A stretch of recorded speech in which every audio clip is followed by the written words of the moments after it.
আজকের ভিডিওটা একেবারেই অন্যরকম। শোনাবো এক অন্যরকম এক্সপিরিয়েন্সের কথা। দিনটা ছিল শুক্রবার। হঠাৎ নোটিফিকেশন আসে যে আমাদের একটা ব্যাকবোন ডাউন।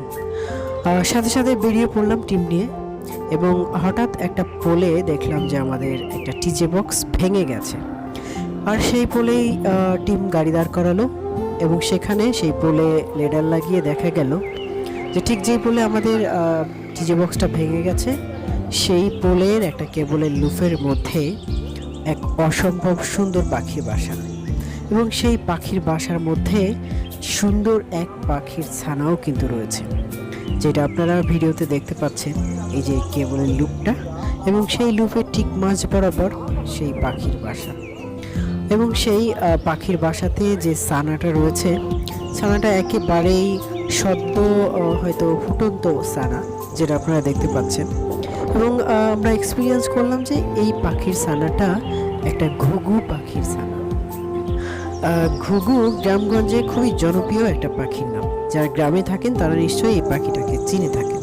তো আমার কাছে যেটা মনে হলো যে আমাদের এই টিজে বক্সটা ভাঙার কারণ এই বেচারাই। ওনাকে হয়তো বা গ্রামের ছেলেরা দেখে তাকে উদ্ধার করার জন্য কিংবা তাকে ছিনিয়ে নেওয়ার জন্য আমাদের সেই টিজে বক্সটার উপরে তারা হামলা চালিয়েছে। অবশেষে যখন ব্যর্থ হয়েছে তখন আমাদের টিজে বক্সটাকে ভেঙে তারা এখান থেকে চলে গেছে। তো এই বেচারাকে দেখে আমার খুবই অসহায় মনে হলো, যে দেখুন তার যে পাখির বাসাটা কেমন যেন অনিরাপদ। এখানে জোরে যদি একটু বাতাস হয় তাহলেই এই বাসাটা কিন্তু ভেঙে যেতে পারে। যার ফলে আমরা যেটা করলাম সেটা হচ্ছে এই পাখির বাসাটাকে প্রথমে নামিয়ে নিলাম, নেমে নিচে রাখলাম, যেমনটা আপনারা দেখতে পাচ্ছেন। বাসাটা নিচে রাখাই আমার কাছে মনে হলো সে এখন খুব নিরাপদ।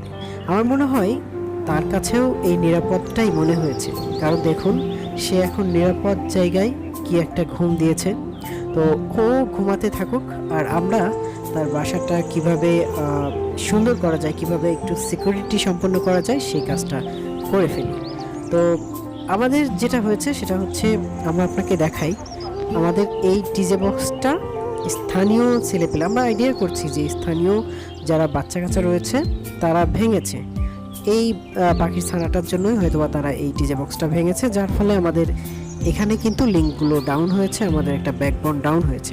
তো আমরা যেটা করেছি সেটা হচ্ছে আরও একটা টিজে বক্স নিয়েছি, এবং আমাদের যেই কেবলটা, যে টিজে বক্সটা ভাঙা ছিল, যে ব্যাকবোনটা কাটছিল, সেই ব্যাকবোনটা রেস্টোরেশনের কাজ চলছে। তো আমাদের টিম ফাইবারটা দেখতে পাচ্ছেন যে নতুন করে ড্রেসিং করা হয়েছে আমাদের সেই ভাঙা টিজে বক্সটাকে, এবং প্রত্যেকটা ফাইবার এক এক করে জোড়া দেওয়া হচ্ছে। যেহেতু দিনটা জুম্মার দিন ছিল, শুক্রবার ছিল, আর সময়টাও জুম্মার ঠিক আগ মুহূর্ত ছিল, চারিদিকে আজান দিচ্ছিল, মসজিদে ওয়াজের শব্দ শোনা যাচ্ছিল, তাই টিম চেষ্টা করছিল যত দ্রুত সম্ভব কাজটা শেষ করার। তাই খুবই দেখতে পাচ্ছেন যে আমাদের টিমমেট কিন্তু খুব দ্রুত কাজটা করার চেষ্টা করছে, আর সেটাই হচ্ছে আমরা খুব দ্রুত কাজ শেষ করে নামাজের দিকে রওনা দিব। তারপরে হয়তোবা এই পাখির বাসাটাকে আমরা ফিক্স করার চেষ্টা করব। সত্যি কথা বলতে এই অপটিক্যাল ফাইবার মেনটেন্যান্সের কাজ করতে ফিল্ডে আসলে বেশ অনেক এক্সপিরিয়েন্স হয়, যেগুলো আমাকে অনেক বিমোহিত করে। তো সব কাজ শেষে সেটাই করা হচ্ছে, অর্থাৎ এই পাখির বাসাটাকে ফিক্স করার চেষ্টা করা হচ্ছে। তো যেটা করা হচ্ছে সেটা হচ্ছে টাই দিয়ে এই পাখির বাসার সাথে এই কেবলের যে লুপ রয়েছে সেই লুপের সাথে খুব ভালো করে টাই অফ করে দেওয়া হচ্ছে, যেন পরবর্তীতে বাতাস হলে কিংবা ঝড় বৃষ্টি হলে এই পাখির বাসাটা ভেঙে নিচে না পড়ে যায়। এবং আমাদের টিমমেট কিন্তু সেটাই করছে। আজকের এক্সপিরিয়েন্সটা আমাকে বেশ বিমোহিত করেছে। আর আজকের ভিডিওটা আপনাদের কেমন লেগেছে এটা কমেন্টে জানাতে কিন্তু ভুলবেন না। ধৈর্য ধরে এতক্ষণ দেখার জন্য সবাইকে অসংখ্য ধন্যবাদ।